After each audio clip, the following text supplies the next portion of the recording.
আসলে আমাদের পেজে কিন্তু অসংখ্য মেসেজ আসে বিভিন্ন রকমের প্রশ্ন নিয়ে। তো তার মধ্যে এক নম্বরে যে প্রশ্নটা আমরা পাই, হরহামেশাই পাই, এবং এটা আসলে সবারই সমস্যা, যে অনেক বেশি গ্যাসের সমস্যা।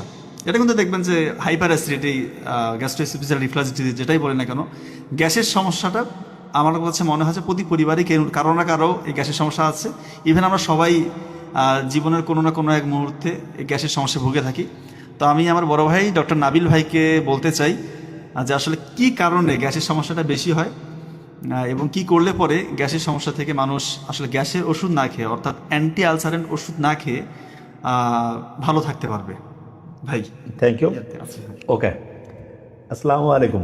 আমার যেটা মনে হয় সেটা হলো যে একটা মানুষ সুস্থ আছে না অসুস্থ আছে, এইটার দুইটা প্রশ্নের উত্তরে মোটামুটি 80% আমরা বের করতে পারি যে লোকটা সুস্থ না অসুস্থ।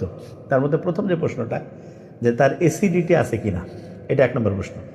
একটা লোকের যদি অ্যাসিডিটি থাকে, তার মানে তার শরীরের মধ্যে তার যে ডাইজেস্টিভ সিস্টেম, যেই সিস্টেমটা খাবারকে হজম করতে কাজ করে, যেই সিস্টেমটা শরীরের পুষ্টিগুলোকে প্রয়োজনীয় জায়গায় পৌঁছায় দেয়, সেই সিস্টেমটা নষ্ট। তার মানে আমাদের শরীরের যতগুলো সিস্টেম আছে তার মধ্যে আমাদের শরীর ভালো আছে না খারাপ আছে, এইটা বোঝার নাম্বার ওয়ান সিস্টেম হচ্ছে ডাইজেস্টিভ সিস্টেমটা ঠিকভাবে কাজ করছে কিনা। তার ডাইজেস্টিভ সিস্টেমে যদি কোনো মানে যেইটা ওর অপছন্দ, এইরকম কোনো জিনিস যদি তাকে আমি দেই, তাহলে দেখা যাবে সে ওই সময় যে অপছন্দ করবে, এবং এই অপছন্দের কারণে তার ওইটার সহজ করে যদি বলি যে খাবারটা ঠিকভাবে সে হজম করতে পছন্দ করবে না, এবং এই কারণে অ্যাসিডিটি হবে। এটা একটা এক্সাম্পল দিলে আমরা আমার মনে হয় বুঝতে পারবো। সেটা হলো এরকম, ধরা যাক যে আমরা একটা ব্লেন্ডার মেশিন, সেখানে ফল ব্লেন্ড করি, বা বলা যেতে পারে যে কোনো একটা মশলা টশলা ব্লেন্ড করি। এই ব্লেন্ডার মেশিনে আমি যদি যে একটা ইটের টুকরা দিই, ওইটা কি সহজে ব্লেন্ড হবে? একটা ঘর ঘর ঘর ঘর আওয়াজ হবে না, দেখা যাবে না ডিস্টার্ব। ঠিক তেমনি করে আমাদের শরীরে যেই খাবারটা খাওয়া দরকার ছিল, সেই খাবারটা যদি আমি খাই, যেমন বাসায় রান্না করা ন্যাচারাল যে খাবার, তাহলে দেখা যায় কিন্তু অ্যাসিডিটি হয় না। আর যখনই আমি যে এমন একটা খাবার খাইলাম, যেই খাবারটা আমার শরীর সারা জীবন আমার পূর্বপুরুষটা খায় নাই, সেই খাবারটা যখন খাইলাম, তখন দেখা যায় যে ওই যে ব্লেন্ডার মেশিন, যেখানে জুস বানানোর জন্য আমার দেওয়ার কথা ছিল ফল, তারপরে যে মশলা, সেইটা না দিয়ে যখন ইট দিলে যেমন সেইটা সে অপছন্দ করে, ঠিক তেমনি করে ডাইজেস্টিভ সিস্টেমের জন্য যেই খাবারটা দরকারি খাবার, সেই খাবারটার জায়গায় যদি অদরকারি খাবার আসে, তখন সে এইটাকে যে অপছন্দ করছে, এইটা তো আর সে বলতে পারে না বা সাউন্ড করতে পারে না, সে তখন কি করে, এই অ্যাসিড তৈরি করছে বেশি। এইটা হচ্ছে এক নম্বর। আচ্ছা। তার মানে যার অ্যাসিডিটির সমস্যা আছে, অনেকেই কি করে যে একটা ঠিক আছে অ্যান্টাসিড খেয়ে ফেললো, একটা গ্যাসের ওষুধ, গ্যাস্ট্রিকের ওষুধ যেটা আমরা বলি, মানে গ্রামের লোকজন সহজে বুঝবে, এইটা খাইলো, এইটাতে আসলে সত্যিকার অর্থে এটা তার প্রবলেমটাকে দমায় রাখলো। ধরা যাক এই জায়গায় একটা ফোসকা পড়ছে, এক জায়গায় একটা ইনফেকশন আছে, আমি যদি ওইটা পরিষ্কার করি একটু হয়তো কষ্ট হবে, কিন্তু আস্তে আস্তে আস্তে শুকাই গেলে ব্লাড সার্কুলেশন ঠিক হবে। কিন্তু আমি যদি এখানে মানে একটা ব্যান্ডেজ বা ইয়া দিয়া মানে পরিষ্কার না করেই যদি যে ঠিক আছে ওইটা ঢেকে রাখলাম, তাহলে ওই সময় মনে হইলো যে না, সমস্যাটা নাই। বা একটা এক্সাম্পল দিই, তাহলে বুঝবো আরো ভালো। ধরা যাক আমাদের এই বাড়িতে, এই রুমে যেখানে আমরা লাইট দেওয়া আছি, এই জায়গায় যদি চিকা মরে থাকে, ইঁদুর মরে থাকে, আমি যদি রুমের মধ্যে আসি এয়ার ফ্রেশনার মারি, কিছুক্ষণ গন্ধটা থাকবে না, ঠিক, কিন্তু ওইটা যাওয়ার পরে আবার চলে আসবে না। অবশ্যই। তাহলে এটার মূল সমাধান কি? মূল সমাধান হচ্ছে চিকা ইঁদুর যে মরছে, যেই জায়গায় চিকা ইঁদুর মরছে, সেই চিকা ইঁদুরকে এখান থেকে সরাই ফেলতে হবে। সরাই ফেলার পরে একদম ডেটল দিয়ে সবকিছু পরিষ্কার করলাম, তারপরে আগরবাতি জ্বালাই দিলাম, দেখবো যে ইনশাল্লাহ একদম সুন্দর। কিন্তু আমরা কি করতেছি, ওই প্রত্যেক দিনে যে ওই যে বডি স্প্রে মারতেছি, ওইরকম যে গ্যাস্ট্রিকের ওষুধ খাচ্ছি, এবং খাওয়ার কারণে কি হইলো, যে করছে যে ভাই আমি তো সারা জীবন গ্যাস্ট্রিকের ওষুধ যখন কেউ খায়, এটার আবার ভয়ঙ্কর দিক যেটা, ক্যালসিয়াম যে আমাদের হাড্ডির মধ্যে ঢুকানোর যে প্রক্রিয়াটা, এটা বাধাগ্রস্ত হয়। তার মানে রেগুলার কেউ যদি গ্যাস্ট্রিকের ওষুধ খেতে থাকে, তখন দেখা যাবে যে ভয়ঙ্কর সমস্যাটার মধ্যে পড়বে। সেটা হলো যে তার দেখা যাবে যে ক্যালসিয়াম শরীরের মধ্যে প্রয়োজনীয় যেটুকু দরকার, সেইটা ঠিকভাবে সে শরীর গ্রহণ করতে পারবে না। তার মানে যে কোনো লোক যখন একটা যে অ্যাসিডিটির মধ্য দিয়ে যায়, গ্যাস্ট্রিকের সমস্যার মধ্য দিয়ে যায়, এইটা তার বলা যেতে পারে যত শারীরিক অসুস্থতা আছে তার শুরু এইখান থেকে হয়। তারপর আস্তে আস্তে আস্তে আস্তে অন্য সমস্যাগুলো একটার পর একটা তাকে জেগে ধরে। তাহলে সমাধানটা কি? সমাধান হচ্ছে খুব সহজ। আমার শরীরের জন্য যেই খাবারটা দরকার, নোবেল স্যার অনলাইনে ফেক প্রোডাক্ট ব্যবহার করছে, এখন মুখে একেবারে কালো, ভুলও করা যাবে না।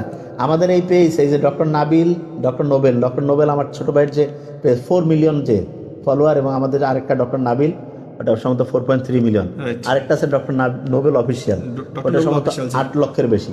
তা আপনারা বুঝেন না যে একটা পেজ ঠিক না বেঠিক? যেখান থেকে আমরা লাইভে আসতেছি সেই পেজগুলো ঠিক, যেই পেজে আমরা কোথাও লাইভে যাচ্ছি এটা তো বোঝা যাচ্ছে যে আমাদের ছবি টবি ব্যবহার করে বিভিন্ন জন করতেছে, এটা তো আমাদের পেজের প্রথমেই আছে যে এটা একদম করাই যাবে না। তো যে জায়গায় আমি ছিলাম, Absolutely right. যে এই অ্যাসিডিটির যে সমস্যাটা, এটার সমাধান হচ্ছে ওই খাবারটা খাবো যেই খাবারটা আমার শরীর হচ্ছে শত শত বছর আগের থেকে পছন্দ করছে।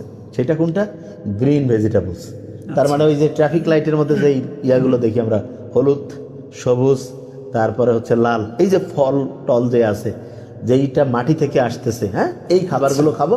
এবং আরেকটা জিনিস, সন্ধ্যার পরে না খাওয়াটা সবচেয়ে ভালো। যদি সন্ধ্যার পরে আমরা যদি আল্লাহর রহমতে না খেয়ে থাকি, আমাদের শরীর অটোমেটিক ওই সময় করে কি, ডাইজেস্টিভ সিস্টেমটা ওই সময় সে রিপেয়ারিং করে, মানে রেস্ট নিয়ে, ঠিক। এবং ওই সময় সে রিপেয়ার করে। তো একটা লোক সারাদিন কাজ করছে, করার পরে যে সময় রেস্ট নিচ্ছে ওই সময় যদি তাকে আমি একটা বড় কাজ দিই, আর মাথা গরম হয়ে যাবে না? অবশ্যই, তখন অবশ্যই। দেখা যাবে সে উল্টাপাল্টা কাজ করতেছে। Absolutely এই উল্টাপাল্টা কাজগুলো রাতের সন্ধ্যার পরে যদি আমরা খাই তখন এই ঘটনাগুলো ঘটে, এবং খারাপ খাবার খেলে হয়। বুঝা খুবই গেছে? চমৎকার, খুবই আর চমৎকার। এটার আরেকটা জিনিস বলি, টক দই, এটা খুব ইম্পর্টেন্ট, এটা খাবে। আচ্ছা। এইটা দেখা যাবে যে তার অ্যাসিডিটিটা বহু গুণে ইনশাল্লাহ কমাই দিবে। আচ্ছা, আর তার সাথে আমি বলবো যে সকালবেলা উঠে পর্যাপ্ত পানি যাতে খায়, পর্যাপ্ত পানি, পর্যাপ্ত এবং পানি। পানি খাওয়ার ক্ষেত্রে কুসুম কুসুম গরম পানি, তার জন্য গেম চেঞ্জিং হবে ইনশাল্লাহ। কি কোনো সমস্যা? আর একটু জাস্ট এসিটার আরে এসি যাই আছে, থাকো, টাইম লস করিও না এখন। Okay fine. একজন আচ্ছা। আপনারা কি আপন দুই ভাই? এটা কয় হাজার বার আপন দুই ভাই। আচ্ছা, কয়েকটা বিষয় নিয়ে বলি। আমরা দুজন আপন দুই ভাই, এবং আপনারা অনেকেই মেসেজ করছেন যে অনেক বেশি প্রতারক চক্র বিভিন্ন রকমের আমাদের ওষুধ, দেখা যাচ্ছে যে আমাদের ছবি, আমাদের ভিডিও ব্যবহার করে ওষুধ বেচতেছে, টুথপেস্ট বেচতেছে, অ্যালার্জির ওষুধ, জিঙ্কো বিলোমা নামের বিভিন্ন রকমের ভুয়া ওষুধ বেচতেছে।